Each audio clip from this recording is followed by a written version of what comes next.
बच्चों, हमने समास में पढ़ा था समास की परिभाषा और समास के भेद। तो समास की परिभाषा में हमने पढ़ा था कि दो या दो से अधिक जो सार्थक शब्द हैं उनके मेल से जब नए शब्द बनते हैं तो उस शब्द निर्माण की प्रक्रिया को हम समास कहते हैं। इसके हमने भेद जाने थे, कितने हैं? 6।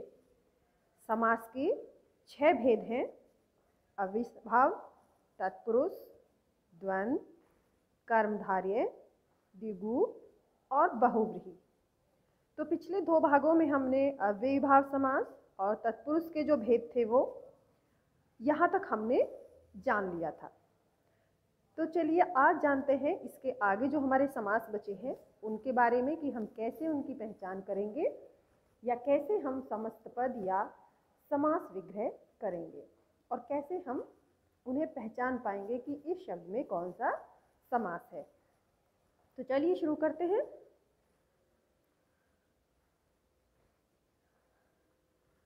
हम देखते हैं पहले कर्मधारय समास। तो हमारे कर्मधारय समास की परिभाषा है: जिस समास के दोनों पदों में विशेषण और विशेष्य का अथवा उपमान और उपमेय का संबंध होता है वहाँ कर्मधारय समास होता है। मतलब विशेषण तो आप सब जानते ही हो। विशेषण शब्द हमारे कौन से होते हैं? जो किसी भी संज्ञा या सर्वनाम की विशेषता बताते हैं, उन्हें हम कहते हैं विशेषण। और विशेष्य क्या होता है? विशेष्य हमारे वो शब्द होते हैं जिसके बारे में विशेषता बताई जा रही है, यानी जिस शब्द की विशेषता बताई जा रही है वो संज्ञा या सर्वनाम, वो हमारे होते हैं विशेष्य। और विशेषण वो शब्द जो विशेषता बता रहा है संज्ञा या सर्वनाम की।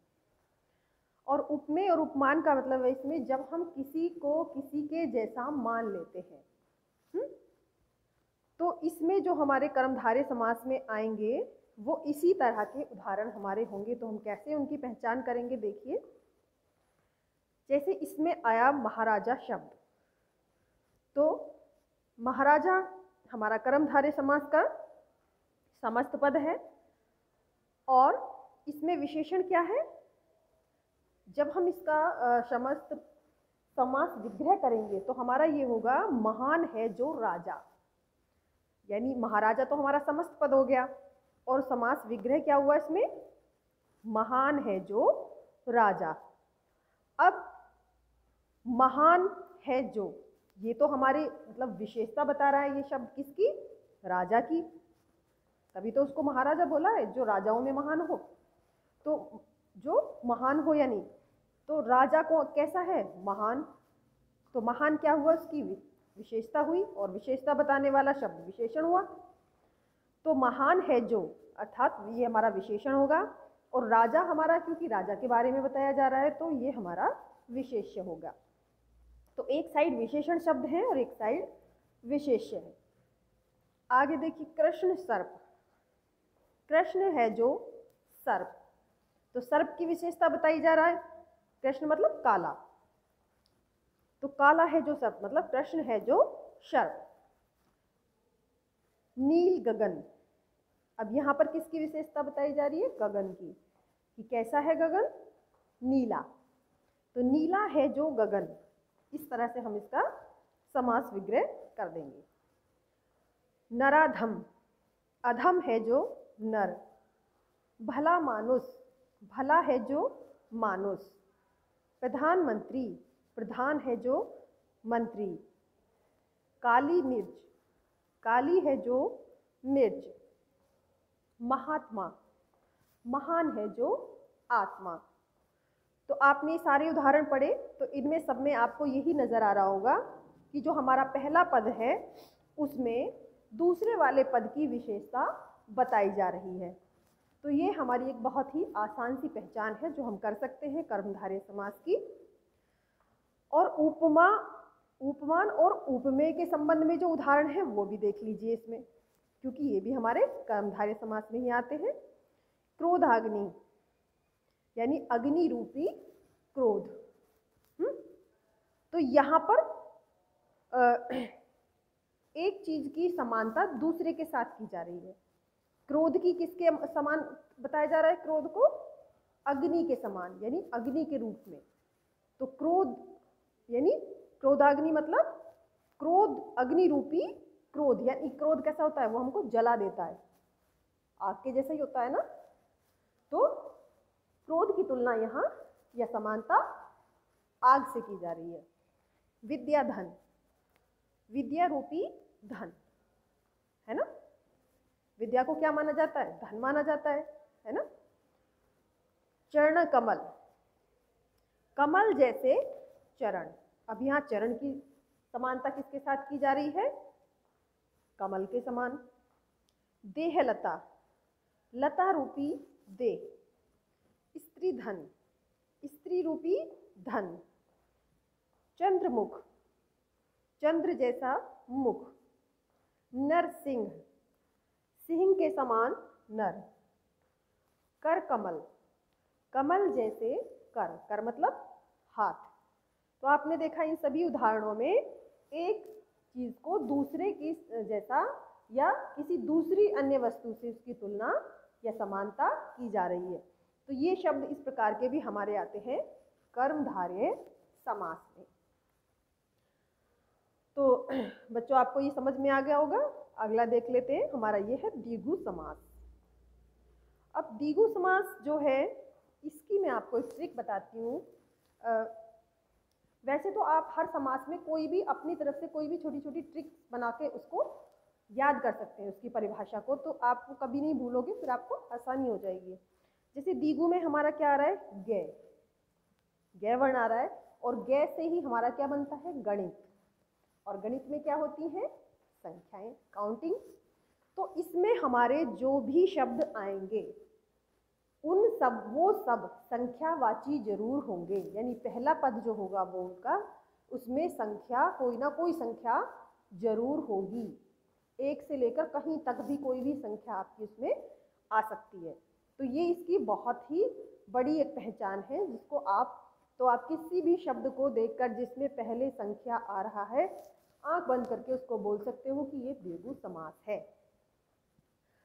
तो जिस समास में पहला पद संख्यावाचक होता है और समस्त पद समूह का बोध कराता है, वहां हमारा होता है द्विगु समास। अब देखिए इसके उदाहरण, जैसे चौराहा, सॉरी दोराहा। दोराहा मतलब, दोराहा किसको बोलते हैं? जहां पे दो रास्ते आकर के मिल जाते हैं, है ना, यानी दो राहों का समाहार। समाहार मतलब जहां दो रास्ते आकर मिल गए।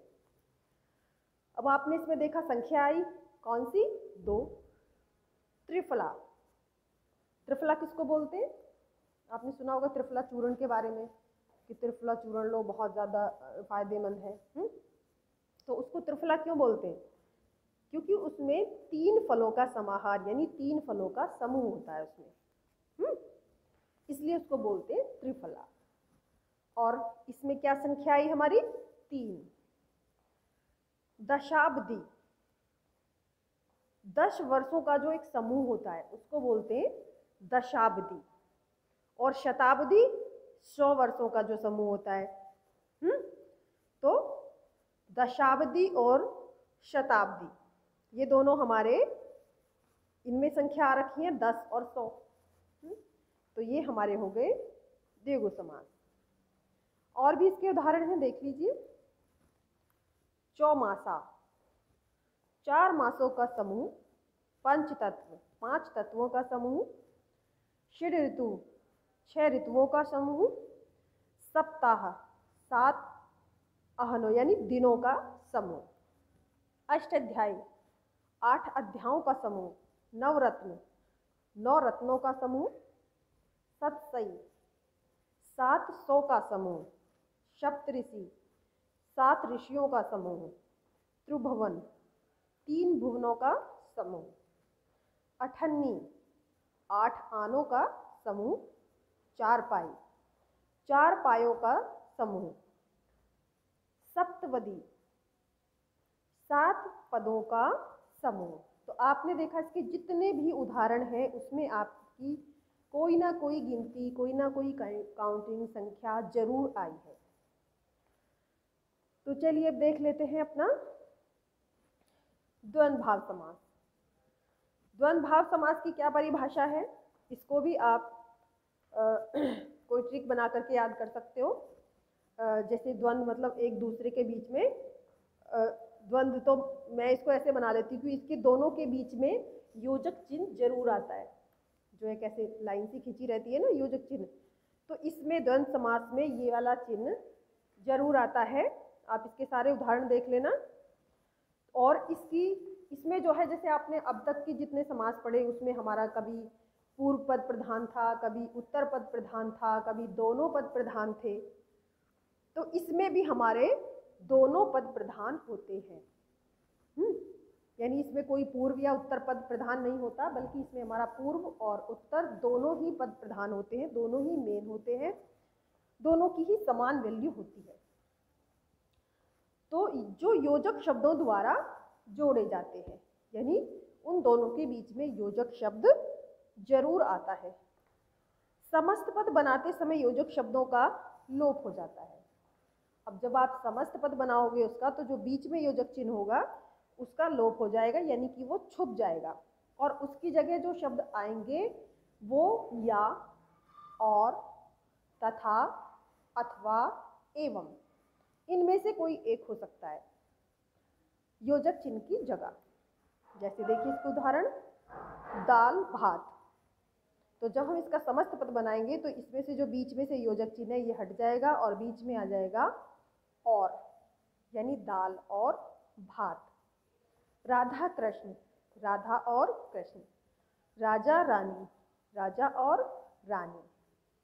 पाप पुण्य, पाप और पुण्य। राजा रंक, राजा और रंक। आना जाना, आना और जाना। नर नारी, नर और नारी। अब जहाँ पर भी ये और आ रहा है, आप यहाँ पर मतलब या भी लगा सकते हो, अथवा भी लगा सकते हो, एवं भी लगा सकते हो, तथा भी लगा सकते हो। तो ये हमारे इसमें से कोई भी आ सकता है। नायक नायिका, नायक और नायिका। ऊंचा नीचा, ऊंचा या नीचा। धर्म अधर्म, धर्म या अधर्म। जन्म मृत्यु, जन्म या मृत्यु।